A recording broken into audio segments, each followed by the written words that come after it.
AIMIM chief Asaduddin Owaisi पर हुए हमले की परतें खुलनी चाहिए, लेकिन पुलिस परत पर परत चढ़ाई जा रही है। घटनास्थल के सीसीटीवी फुटेज कुछ और बयान करते हैं। ओवैसी अपने बयान और ट्वीट से कुछ और दास्तां बता रहे हैं।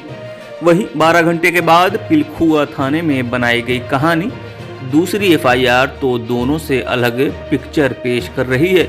तीनों की कड़ियां जोड़ी जाएं तो एक भी कड़ी किसी से जुड़ती नहीं दिख रही है। सभी की बातें विरोधाभासी हो गई हैं। ओवैसी के ट्वीट में एक पिस्टल मौके पर गिरी दिखाई गई थी, जबकि पुलिस ने रिकॉर्ड में लिखा कि दोनों हमलावरों से पिस्टल बरामद की गई है। ऐसे में जब मामला कोर्ट में जाएगा तो संदेह का लाभ हमलावरों को मिलना तय है। फिलहाल इस संदेह का फायदा राजनीतिक दल उठाने का प्रयास कर रहे हैं, लेकिन उत्तर प्रदेश की समझदार जनता सब समझ रही है। क्या कहती हैं सीसीटीवी की तस्वीरें? पहली गोली शुभम ने चलाई, बाद में सचिन ने दूसरी गोली गाड़ी पर चलाई। घटना के दोनों फुटेज सामने आए हैं। दोनों के मुताबिक हमलावर बूथ के आगे थे और ओवैसी की गाड़ी पीछे। सबसे पहले रेड हुडी में शुभम गोली चलाता दिखता है, जिसके बाद में सफेद रंग की गाड़ी टक्कर मारती दिख रही है। यह गाड़ी ओवैसी की नहीं है। उसके बाद सफेद हुडी में सचिन गोलियां चलाता है, वह भी किसी दूसरी गाड़ी पर है। यह ओवैसी की गाड़ी हो सकती है। उसके बाद दोनों भाग जाते हैं। क्या कहते हैं ओवैसी के बयान? बैरियर से पहले गोलियां चली, धमाके हुए तो पूछा क्या हुआ, तो यामीन ने कहा भाई हमला हुआ है। देखा रेड हुडी वाली गोली चला रहा था। यामीन ने आगे की गाड़ी को टक्कर मारी और हमारी गाड़ी आगे भगाई। सफेद हुडी वाले ने हमारे पीछे आ रही फॉर्च्यूनर पर गोली चलाई। ओवैसी ने 9 बजे हमले का ट्वीट किया। 9:49 पर दूसरे ट्वीट में टोल बूथ के मौके पर गिरी हुई पिस्टल बताई, जिस पर कलावा नहीं था। पुलिस की दूसरी एफआईआर, दोनों ने 7 गोलियां चलाई। दोनों के कब्जे से पिस्टल मिली। यामीन ने 3 फरवरी की रात 9:35 पर हमले की एफआईआर 0045 दर्ज कराई।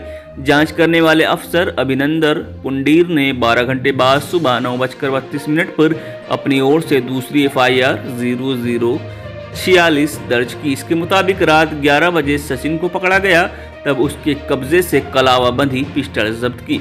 बाद में सुबह 4 बजे शुभम पकड़ा गया तो उसने गन्ने के खेत में छुपा रखी अपनी पिस्टल बरामद करवाई। दोनों ने 7 गोलियां चलाई।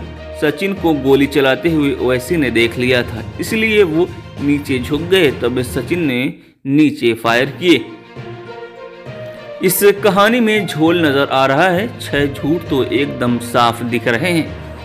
नंबर 1, ओवैसी कहते हैं कि हमले की जानकारी उन्हें धमाके सुनने व यामीन के बताने से हुई, यानी उन्होंने सचिन को गोली चलाते हुए नहीं देखा और ना ही वे नीचे झुके। लेकिन पुलिस की कहानी कहती है कि ओवैसी ने सचिन को गोली चलाते हुए देख लिया था। नंबर 2, ओवैसी ने घटना की रात 9:49 पर एक ट्वीट किया, जिसमें घटनास्थल दिखाया गया था। इसमें मौके पर एक पिस्टल पड़ी हुई दिखाई दे रही है, लेकिन पुलिस ने सचिन को रात 11 बजे व शुभम को सुबह 4 बजे गिरफ्तार कर दोनों से पिस्टल बरामद करना बताया, तो मौके पर दिखने वाली पिस्टल पुलिस से रिकॉर्ड से गायब कैसे हो गई? नंबर 3, पुलिस की एफआईआर के मुताबिक सचिन का फेसबुक पेज देशभक्त सचिन हिंदू के नाम से है और वह हिंदू विरोधी भाषणों के कारण ही ओवैसी को मारना चाहता था। इसलिए सचिन ओवैसी की पार्टी से धौलाना में चुनाव लड़ने वाले आरिफ से लगातार संपर्क में रहता था। कहानी यह कहती है कि ओवैसी की पार्टी के आरिफ और देशभक्त सचिन हिंदू के बीच दोस्ती थी।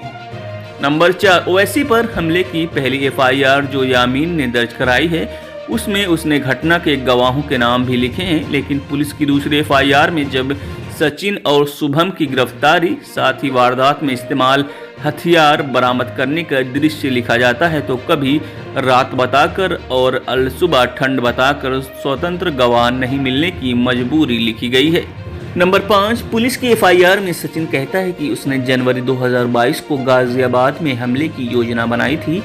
वह घटना के दिन मेरठ की ठौर की सभाओं में भी गया था, लेकिन वहां भीड़ थी इसलिए मौका नहीं मिला। उसे मौका टोल बूथ पर ही नजर आया, लेकिन कीठौर से टोल बूथ के बीच 70 किलोमीटर में 3 जगह ऐसी आती है जहां गाड़ी टोल बूथ से भी धीमी होती है। वहां ना सीसीटीवी लगा हुआ है, ना ही लोग मौजूद रहते हैं।